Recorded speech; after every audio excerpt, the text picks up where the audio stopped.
was very late at night.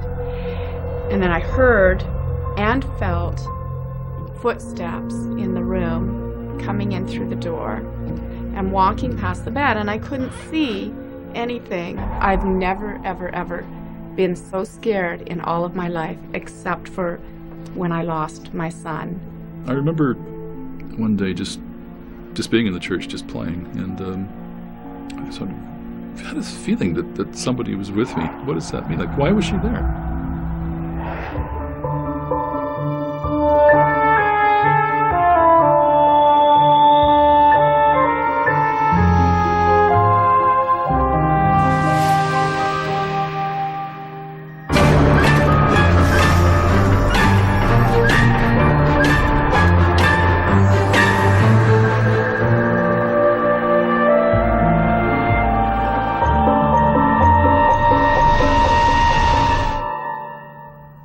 I felt like I was a very spiritual child in terms of the church and things like that. Like, we were Catholics, but we weren't sort of hardcore at all. But I had like a little statue of Jesus that I used to pray to, and I really felt very connected for some reason, even though my family wasn't all into that. What happens to religious faith when you think you've seen something supernatural? Today in Ghostly Encounters, we'll meet a man and a woman who have lived that question. Hello, I'm Lawrence Chow. You know, when a lot of us were growing up, you just didn't miss church on Sunday. But today's world is spinning a whole lot faster, and faith, for people of many religions, is often put on the back burner. But sometimes a brush with the supernatural can revive a faith lying dormant. As a young mother, Carolyn had nightmares about losing her children. But when the nightmares turned real, she had a spiritual experience that she'll never forget.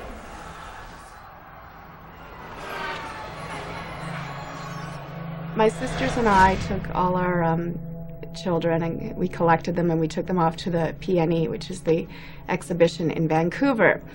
And the day we went happened to be Children's Day. I had Connor, who was 3, and Brendan, we were pushing in the stroller. Connor was very, very interested in the motorcycle ride. You know, he absolutely loved it. So we let him do that. And then off we went on our merry way. The baby was in the stroller and Connor was right beside me. And then he wasn't. And I said, Ginny, where's Connor? And she said, Kathy, where's Connor? And none of us knew where he was, and we each thought the other was watching him. I will always, always, till the day I die, remember the panic that just flooded through my body. I just started running, and as I'm running towards him, I'm getting more and more scared because I'm thinking about, what if he isn't there? Then what? I don't know what my next move is. I don't know.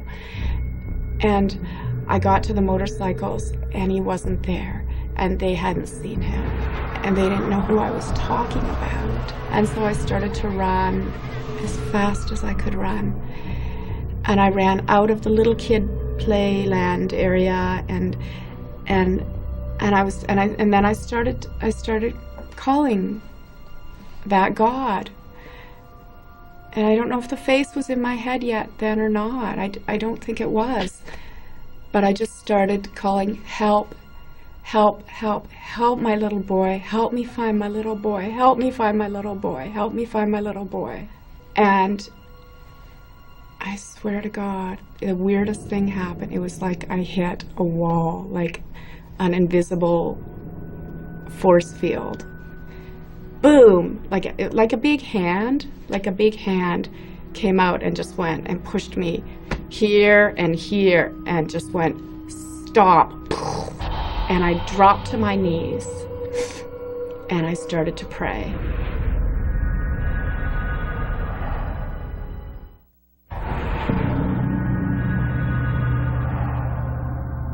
And I was in the middle of the PNE with thousands of people around me, on my knees on the pavement, crying my eyes out. and saying, help me find my little boy. And this thing just took this hand, took my head and turned it. And there he was. And he was 20 feet away from me. And he was all alone. And there was nobody near him either. It was like we were the only two people in the world. And he was standing there crying quietly. And if that hadn't stopped me, I was going that way. And I wouldn't have seen him. And I wouldn't have found him. And I ran over and I grabbed him and I hugged him and I loved him.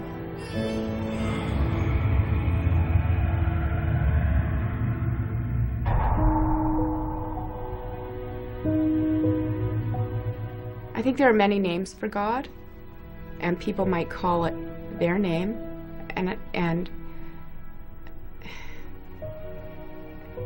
they might say it was God, or they might say it was an angel. I think it was one of God's angels. That's the face that I can put to God.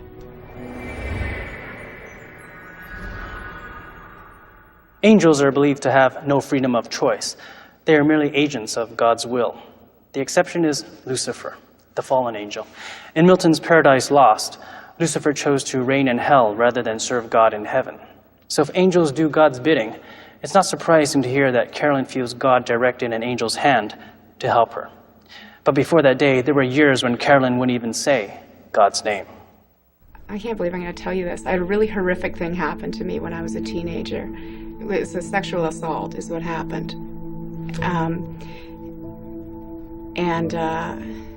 And I didn't tell my mom and dad, and I didn't tell anybody until years later, you know.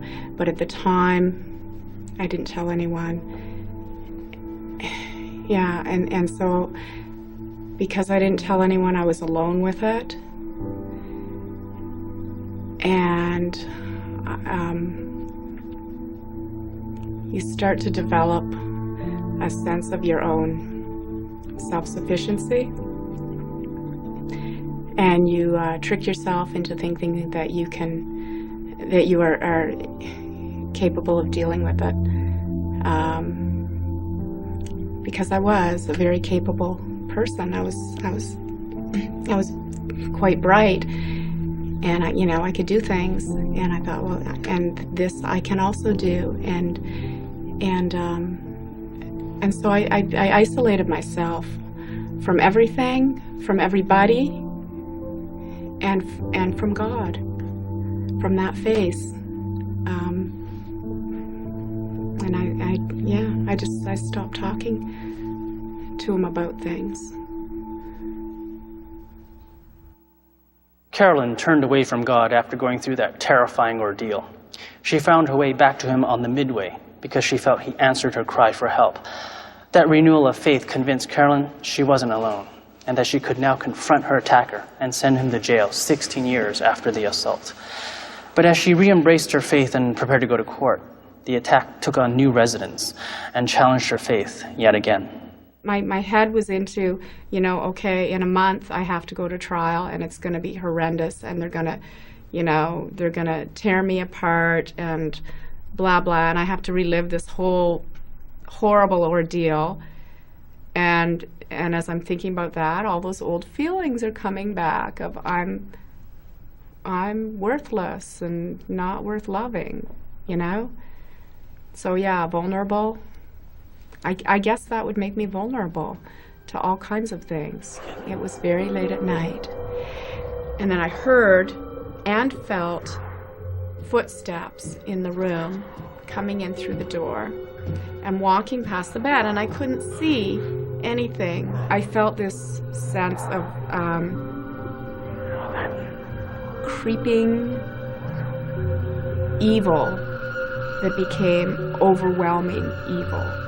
I could feel it in my pores. I could feel it all around me. It was this, there is something unspeakably evil in this room right now with me. And then the chair moved as if whatever it was, had climbed into the chair and rocked it forward and then rocked it back. And there it sat. I felt it watching me. I felt it sitting there, and I didn't ever see it, but I felt it sitting there in the chair that it had climbed into, and it was watching me, and I felt its eyes sort of boring through my head, you know, and through the covers, watching. I've never, ever been so scared in all of my life, except for when I lost my son. And so I huddled under my covers, and then I came up for peeks, you know? And then I started to pray, and it was that old prayer, the help me prayer. Help me, help me, help me, help me. And then on my next peek, the curtains did a little move, and I felt it leave. It sounds weird, which is why I hesitate saying it, but I feel like it was something that felt that I was at a vulnerable point, and that maybe I could be attacked. Again, I asked for help, and I got help, and that's why it left. I mean, because I didn't do anything except say, God, help me, help me, help me. You know, I didn't string out garlic or do any of the things people do, right? But something compelled it to leave.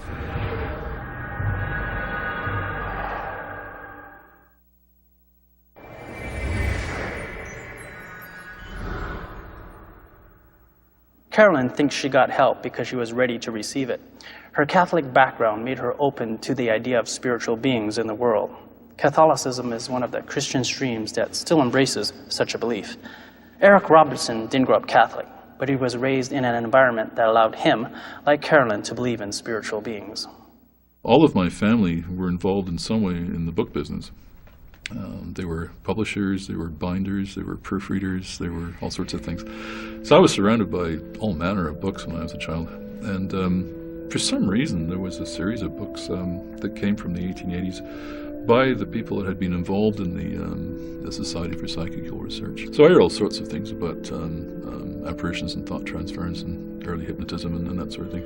So that's always been of extreme interest to me. I come from a background in Edinburgh, the spiritualist movement is very, very strong. My aunt was a spiritualist and attended the Spiritualist Society in Edinburgh that was founded by Conan Doyle. In Scotland, a lot of these things are taken for granted, and taken for granted in a good way, in a, I'd say, childlike, naive way in a way. It just, these are things that can happen, and yeah, sure. And if you believe that, they do. The spiritualist movement offered communication with the dead, and it was understandably popular in post-war Scotland. But Eric's passion lay in another direction. As a boy, all he wanted to do was play the organ, and that devotion led him into some frightening situations. In the place that I did most of my practice, I would cycle to this church at night and park my bicycle in the graveyard. And then I'd have to go and get the key from the manse, which was across the graveyard. I would get the key, and I had to come back through the graveyard, back into the church, and find the only light in the dark by feel. I had to feel along the walls, find out where it was, and then get the organ on and start to practice. And all of the time looking into a black void all around me. All I could see was the music about a foot beyond, and then a black void. And that sets up a certain number of feelings. One is fear, which you constantly try and downplay it.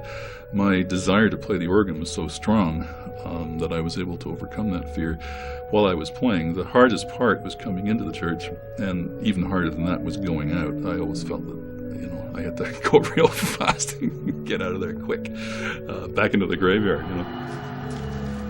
So essentially the feelings I had when I was really young were feelings of fear, combined with feelings of total exaltation. I mean, being a 10-year-old boy, being able to do whatever you wanted on a huge instrument was just, I mean, it's amazing. And I mean, I just no other way to describe that.